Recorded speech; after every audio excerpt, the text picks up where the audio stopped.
Hello ladies and gentlemen, and welcome back to the channel. Welcome back to the Mourinho Challenge, and today we are taking on Valencia, our first game of the season, in our first full season in charge, and we can take a look at how we have prepared and what we've got up to in the window. But before we get started, of course, make sure you leave a like and subscribe to the channel for more content like this. So let's get into it. Let's get started. First off, you can see we have put a bid in for Tino Livramento. We're looking to bring him in. Looks very, very tidy. I absolutely want to bring him in and use him for Barcelona. There you go. That's pretty much it. That's the whole reasoning. Sorted. Transfer history, though. Let's take a look at the players we have brought in. At the end of last season, who did we bring in? We have brought in a few players. Yes, absolutely. Robert Lewandowski, of course, the player that we signed on a free at the end of his contract with PSG. He's 36 now, so he is older, but he will be playing up front for us because he is absolutely lethal. He's still got a bit of pace about him, which is great. He'll be playing a kind of poacher role, so I think that would work fine for him. He needs a bit of acceleration, but that's not too much to worry about as he can get in the right positions already. So no worries there. We then also brought in Matthias Elkja, who I will be looking to change his face in the upcoming episode using Zealand's new face changer, all that stuff. But he is a Danish international. Got a cap for them. 18 years old, plays centre half, 6'4", so he's a giant of a player, and also very, very good as well. I mean, physically looking lovely, good balance and jumping reach, some nice decisions and determination, good teamwork. His first touch is good as well as his heading. His passing, if that increases, I think he could be a very, very good ball playing midfield defender. So I'm looking forward to using him. He'll be great, I'm sure. We also brought in Alexandru Trofin. Another fullback / centre back, which is where I'm more likely to play him as a centre half. But he's more of a development sort of thing. I'm hoping next season he'll be ready to go. So he's with the Barcelona B team at the moment. We've also brought in Resul Sarigoz from Arsenal. He is a left back, another youth player, 18 years old. That's one of the targets they want us to use, is bring in under 21 players for the first team. He will be playing left back for us. Resul Sarigoz fighting it out with Zinchenko. We have sold a couple of players, though, as well, which we do need to make you aware of. The first one, Victor Lindelof, has gone to Valencia, who we're playing today, so it'll be interesting to see him. He's not really given us much at the end of last season. Cash in on him, as we've brought in a couple of players as well. Otherwise, there's a couple of loans there. Going into this season, a little bit more for you. So, exciting signing of Sergej Milinkovic-Savic, SMS, a fantastic midfielder, box-to-box, Mazzala, advanced playmaker. He can do it all. He's very, very well-rounded and so good. So, he's going to be an absolutely star player, as it says there for us. He's 30 years old, so latter stages, but we only need him for 2 seasons, and I think he'll be able to do that job absolutely fine. Kerr Smith is another one. He's more of a backup centre-half I've brought in because of another centre-half that has left us. But I think he's very promising. He's a player that could look to develop quite nicely. 6'4", some decent stats, more on the solid defensive side rather than anything else, and an international for Scotland, bringing in a lot of UK citizens. And then Jorginho as well. He's coming on a free from Chelsea. He's just to play that deep lying playmaker and just a bit of an older head. Obviously, Busquets went a couple of seasons ago, and I felt like we needed someone who's just a little bit older to sit in there. And he's got some good first touch passing technique. Obviously, penalty taking is very good, and work rate, vision, teamwork. All those mentals look very nice. So hopefully, he can help develop a couple of players with his experience. But yeah, like I say, there is a couple of players. Lenglet is the reason we've brought in Kerr Smith. Kerr Smith came in as Clement Lenglet left for Tottenham.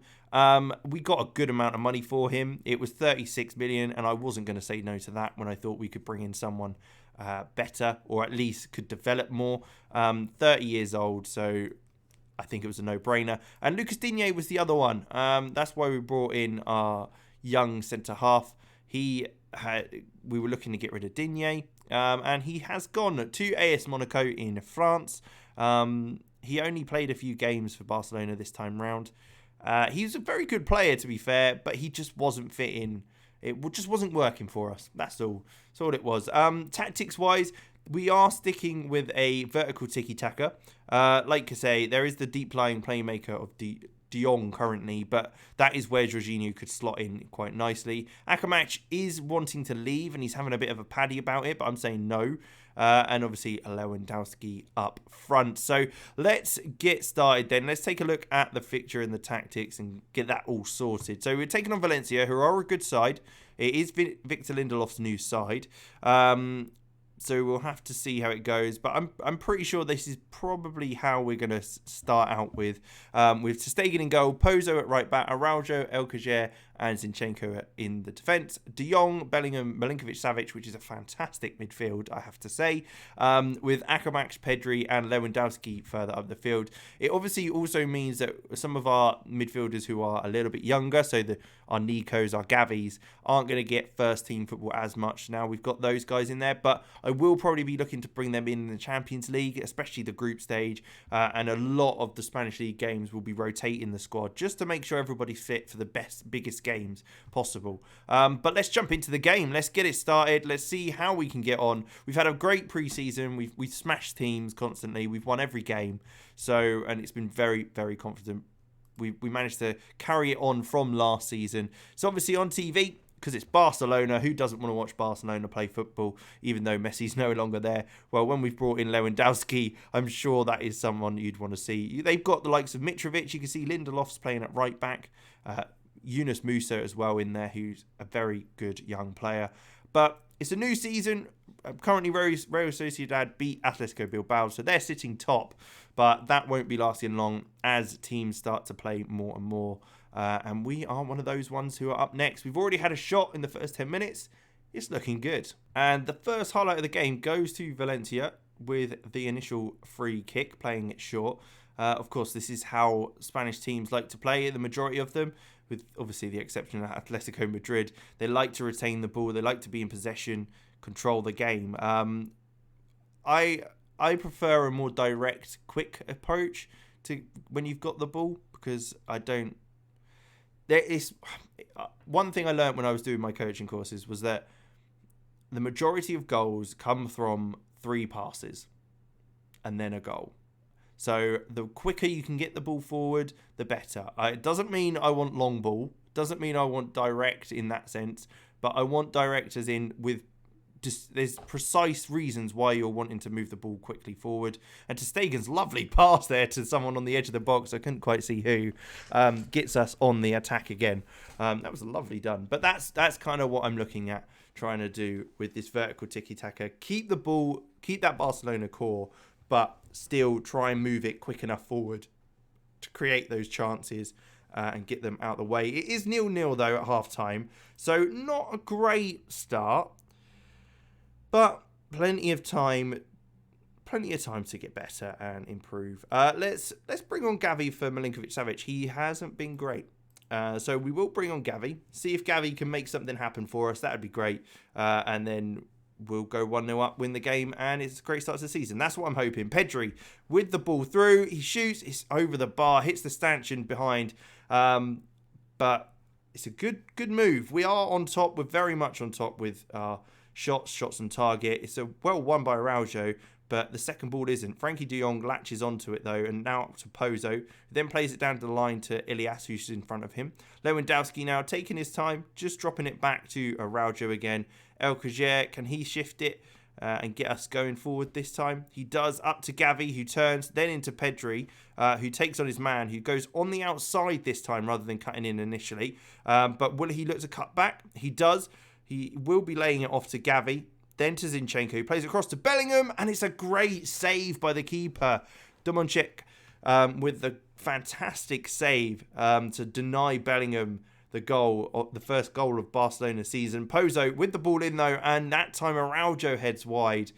We're only 4 minutes into the second half, and we are already banging on the door. Hopefully that continues as we go forward. We've got 35 minutes to go, so there's plenty of time for us to get the lead and make it a bit more comfortable for us. But until we get that first goal, we're going to be on edge, that's for sure. 20 minutes now left in the game. Pozo with a corner. Ball comes in. Pedri at the near post. Heads wide. Once again, we need to be making more of these chances. I might have to look at going a bit more attacking as well. So that's what we'll do. We'll go attacking. Barbosa might be the player to bring on, I think, for Ilias on that right-hand side. Give him a game. Get him out on the pitch and see what he can do. 15 minutes to go. It is a free kick. De Jong with the ball in. Header. It is a goal. Will it count? It doesn't look like it will. Looks like Bellingham's header. Lindelof was the one challenging for it, and it might just be offside. We're getting it checked by VAR. I'm hoping it's not. It isn't offside. It gives us the goal. De Jong's free kick in. Finds Jude Bellingham at the back post, who beats Lindelof in the air. Heads it home. That makes it 1-0. That makes it a hell of a lot more comfortable. And he is comfortably onside. I don't even know why they bothered checking it. But Valencia are going to come forward now. They're going to come forward with intent.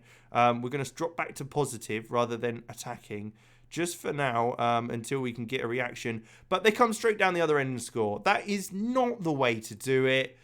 That's their second shot. What? This is what I mean. It's one of those things where you're like, we're on top, we're doing great, and then all of a sudden we just concede and straight after going ahead. Yeah, so we've still got time. 10 minutes to go. Can we get a goal? Get one to get back in the game again and win it this time. Gabi gets the return pass from Robert Lewandowski. Can he get a ball into the box though? He does fire it across. It falls to Pedri, who volleys it home. There it is. 2-1. We're back in the lead. As soon as they go ahead, cut back, score and bring it back, we go ahead. I mean, that is 3 goals in 4 minutes. Look, we didn't need to play the rest of the game. We could have just played the last 15 minutes by the looks of it. And we could have got a result. But let's see. We might want to change something else. Nico will bring on for Frankie de Jong just to get some more legs on in that midfield to kind of see it out. As it will be 2-1 to Barcelona. There it is. That is the first win of the season. What a great result that is as well with the boys. Good stuff. 2-1 win against a good side in Valencia. We will be taking Atletico Bilbao, who we saw lost their first game to Real Sociedad. But we will be coming back when we next have a chance. We've got Real Madrid in the Super Cup semi-final. So if we get to that final, obviously we'll be taking on that to whoever will be our opponent. Otherwise, we'll be back at the end of January to play Real Madrid. So either way, it's going to be a massive game, I am sure. And I will catch you in the next one. Make sure you leave a like and subscribe to the channel for more content like this. And I will see you then.